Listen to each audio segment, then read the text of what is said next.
നമസ്കാരം. Kerala ടൈംസിന്റെ trial run വാർത്താ ബുള്ളറ്റിനിലേക്ക് സ്വാഗതം.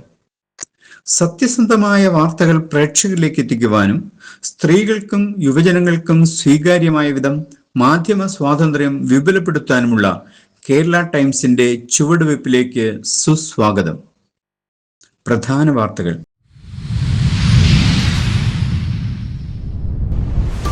മൂന്നിൽ 2 ഭൂരിപക്ഷം ലഭിച്ചിട്ടും കോൺഗ്രസിന്റെ ഗ്രൂപ്പ് കളിയിൽ കുടുങ്ങിയ കേരളം.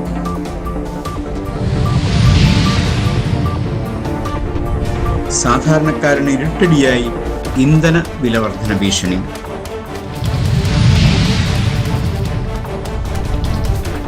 സംസ്ഥാനത്ത് കനത്ത ചൂടും വേനൽ മഴയും. വിഴിഞ്ഞം തുറമുഖം ആഗോള ഷിപ്പിംഗ് ഭൂപടത്തിൽ കരുത്താർജിക്കുന്നു.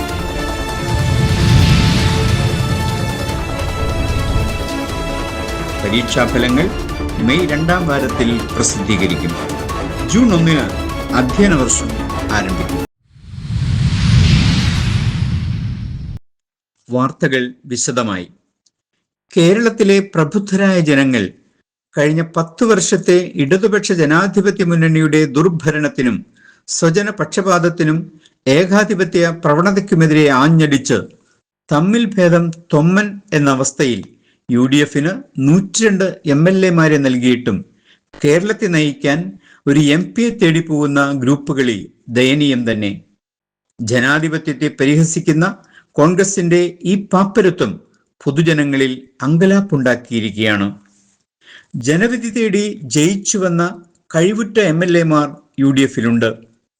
ഭരണപരിചയമുള്ളവർ, ജനകീയർ, സഭയിൽ പോരാടി ജയിച്ചവർ, ഇവരെയെല്ലാം കാഴ്ചക്കാരാക്കി ഒരു MP-യെ പാരച്യൂട്ടിലിറക്കി മുഖ്യമന്ത്രിയാക്കാൻ ശ്രമിക്കുന്നത് ആരോടുള്ള നീതിയാണ്? MLA-മാരെ തിരഞ്ഞെടുത്തവർക്ക് മുന്നിൽ ഒരു MP-യെ കൊണ്ടുവരുന്നത് വോട്ടർമാരെ വഞ്ചിക്കലാണ്. സഭയിൽ ജനങ്ങളുടെ ശബ്ദമാകാൻ തെരഞ്ഞെടുക്കപ്പെട്ടവരെ അയോഗ്യരായി കാണുന്ന ഗ്രൂപ്പ് സമവാക്യങ്ങൾ തിരുത്തപ്പെടണം.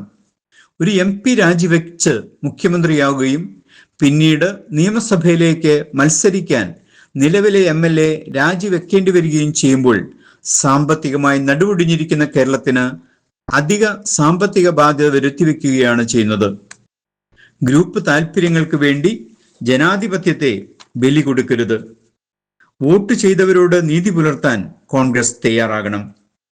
വോട്ട് ചെയ്ത് മാസങ്ങൾ തികയും മുൻപേ ജനങ്ങളെ വീണ്ടും പോളിംഗ് ബൂത്തിൽ അണിനിരത്തുന്നത് ജനാധിപത്യത്തോടും ജനങ്ങളോടുമുള്ള വെല്ലുവിളിയാണ്. UDF-നെ നയിക്കുന്ന കോൺഗ്രസ് നേതൃത്വം ഒരു കാര്യം ഓർക്കണം. പ്രബുദ്ധമായ കേരള ജനത നിങ്ങൾക്ക് വോട്ട് ചെയ്തത് നിങ്ങളോടുള്ള താല്പര്യം കൊണ്ടല്ല, മറിച്ച് ഭരണവിരുദ്ധ വികാരം കൊണ്ടും ഒരു മാറ്റത്തിനു വേണ്ടിയുമാണ്. ഈ സാഹചര്യം ഗ്രൂപ്പ് പോലുള്ള അവസരമാക്കിയാൽ ജനാധിപത്യ വിശ്വാസികൾ നൽകിയ ഈ വലിയ അംഗീകാരം വ്യക്തിപൂജയ്ക്കും കസേര കളിക്കുമായി ദുരുപയോഗം ചെയ്താൽ തിരിച്ചടിയുടെ കാലം വിദൂരമല്ല. കേരളത്തിന്റെ ഈ ദയനീയ അവസ്ഥ നിങ്ങൾ മനസ്സിലാക്കുന്നില്ലെങ്കിൽ ഇടതു മുന്നണിയോടും വലതു മുന്നണിയോടും വർഗീയ മുന്നണിയോടും മറ്റൊരു ബദൽ രാഷ്ട്രീയം തിരഞ്ഞെടുക്കാൻ കേരളം നിർബന്ധിതമാകും. അഹങ്കാരത്തിന് കാലം നൽകുന്ന ശിക്ഷ എത്ര വലുതാണെന്ന് ഇടതുപക്ഷത്തിന്റെ പതനം നോക്കി നിങ്ങൾ പഠിക്കേണ്ടതുണ്ട്. ചരിത്രം ആവർത്തിക്കാതിരിക്കാൻ ഗ്രൂപ്പ് നേതാക്കൾ തിരുത്തുക തന്നെ വേണം.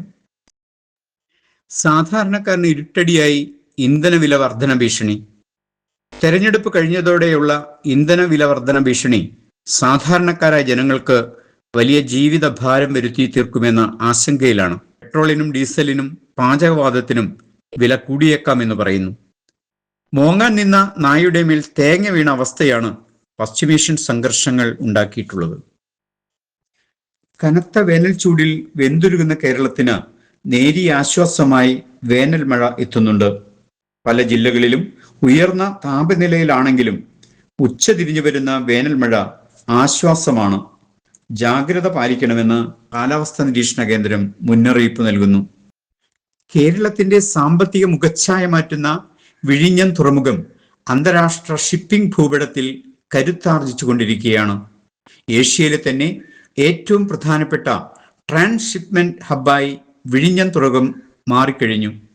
മദർഷിപ്പുകൾ ഉൾപ്പെടെയുള്ള വമ്പൻ ചരക്ക് കപ്പലുകൾ തുടർച്ചയായി എത്തുന്നത് വഴി വിദേശ നിക്ഷേപങ്ങളും തൊഴിലവസരങ്ങളും വർദ്ധിക്കുമെന്നാണ് സാമ്പത്തിക വിദഗ്ധരുടെ വിലയിരുത്തൽ.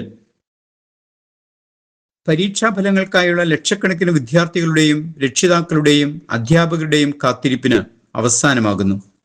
SSLC +2 പരീക്ഷാഫലങ്ങൾ മെയ് 2ാം വാരത്തിന് ശേഷം പ്രഖ്യാപിക്കും.